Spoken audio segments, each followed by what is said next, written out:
Hello viewers, আপনারা সবাই কেমন আছেন? সবাইকে সালাম জানিয়ে আজকের লাইভের অনুষ্ঠানটা কন্টিনিউ করলাম। আপনারা কে কোন জায়গা থেকে ভিডিওটা দেখতে আছেন একটা কমেন্টের মাধ্যমে জানাবেন।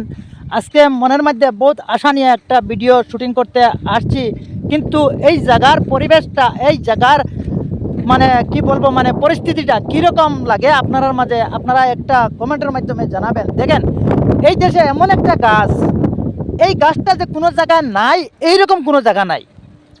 যে কোনো জায়গায় যাইবা এই গাছটা পাওয়া যায়। এই গাছের নামও কিটা মানে আমিও পুরা মতো জানি না। এই গাছ এটা হইল গিয়া মানে ছোটো ছোটো ছোটো পাতা আর মাঝে মাঝে কাটাও আছে। যদি এই গাছের নাম কিটা যদি আপনারা জানেন তাহলে মানে কমেন্টের মাধ্যমে জানাইবা ইনশাল্লাহ। আর আমার ভিডিওটা কেমন লাগলো, আমার ভিডিওগুলো যদি আপনার ভালো লাগে তাহলে একটা শেয়ার করে পাশে থাকার চেষ্টা করবেন। সবাই ভালোবাসা দিয়া সাথে সবাই একসাথে এগিয়ে যাবার আশাটা মনে রাখছি। আশা করি আপনারা সবাই বুঝতে পারছেন।